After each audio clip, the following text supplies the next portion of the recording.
Le loup et le hérisson.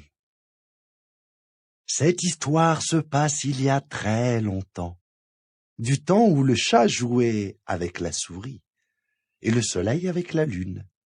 En ce temps-là, le loup et Boumrar le hérisson étaient de très bons amis. Ils avaient décidé de travailler la terre ensemble et de partager la récolte de ce champ au grain de blé près. Un champ, ce n'est pas grand pour un loup. Mais pour un hérisson, c'est grand, comme un océan. Après le premier jour des labours, Boumrar, le plus malin de tous les animaux, était si harassé par ce travail qu'il se dit qu'il allait mourir épuisé. De retour chez lui, fatigué, il se mit à réfléchir. Un loup, se dit-il, travaille sans fatigue au moins 100 fois plus qu'un hérisson. Donc, il va s'occuper tout seul de notre champ. Et durant la nuit, le rusé hérisson réfléchit à un stratagème. Le lendemain, il grimpa au sommet de la falaise qui surplombait leur champ. Là, vivaient des perdrix. Il leur dit: « Perdrix, perdrix, joli perdrix, si vous me voyez danser, n'hésitez pas à jeter des pierres sur le loup. Mais si vous me voyez contre la falaise, cessez aussitôt. En échange, je vous donnerai un sac plein de blé. » Une fois dans le champ, le hérisson se mit à danser et une pluie de cailloux s'abattit sur le loup. Il cria effrayé: « Aïe, ouille, ouille, ouille, ouille, aïe, aïe, aïe, aïe, nous allons tous mourir, il faut nous enfuir tout de suite, la falaise nous tombe dessus et la terre va s'ouvrir. » Le hérisson s'arrêta de danser et les perdrix ne jetèrent plus aucun caillou. « Arrête de claquer des dents, loup, ce n'est rien, je vais arranger ce problème. Tu ne me connais pas. Grâce à ma force phénoménale, je vais soutenir cette falaise. » Abasourdi, le loup n'en croyait pas ses oreilles. Le hérisson malicieux se cala contre la falaise et les cailloux cessèrent de rouler. Le loup tout ébahi n'en croyait pas ses yeux. « Pendant que je la retiens, dépêche-toi de labourer notre terre. » Encore tout étonné, le loup mit toute son ardeur à retourner le champ. Quand il fut très fatigué, il demanda au hérisson de venir pousser la charrue. Suspicieux, il se disait que si un hérisson pouvait soutenir une falaise, pourquoi pas lui? Peut-être que son ami est un prétentieux.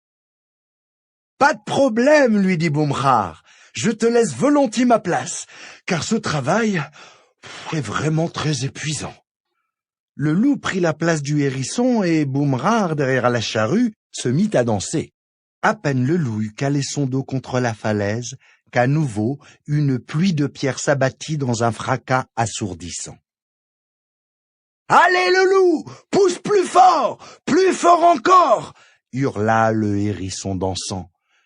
Le loup avait beau y mettre tout son cœur et toutes ses forces, cela ne changeait rien.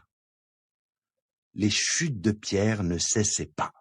Le loup, tout haletant et tout transpirant, se rendit à la raison. Il n'était pas aussi fort que Boumrar pour empêcher cette falaise de s'écrouler. Il préférait encore labourer. Il appela son ami à la rescousse. « Reprends vite ta place.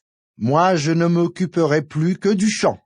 Mais avant de reprendre le travail, révèle-moi le secret de ta force phénoménale. » « Ma force est un don de Dieu. Je suis sous la protection de tous les saints.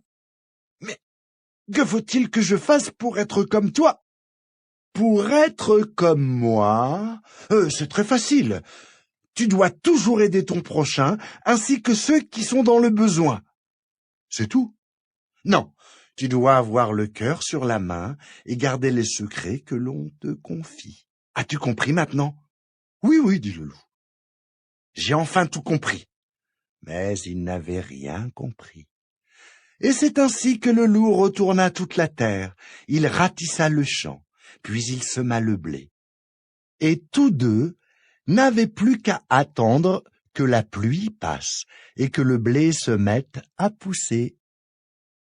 Quand arriva le moment de partager la récolte, le rusé Boumrard se souvint de la promesse faite au perdrix. Ce malin-là vint au rendez-vous avec un couffin qui semblait lourd. Il dit au loup qu'il désirait prendre la moitié de la récolte plus un sac, sous prétexte que son travail était bien plus épuisant et bien plus dangereux que celui du loup. « Pas question, » lui dit le loup. « Nos tâches étaient équitables. J'ai bien travaillé notre champ, et toi tu as empêché la falaise de s'écrouler. Voilà, chacun sa spécialité. » Ils discutèrent, négocièrent âprement. Après moult transactions, Boumrard fatigué lui dit « D'accord, on va faire moitié-moitié et partager équitablement. Selon notre accord de cette manière. Tu répéteras ces paroles après moi et tu donneras un grand coup de pied dans ce couffin. Par le coup de pied dans le sac, je prends ma part tout en vrac.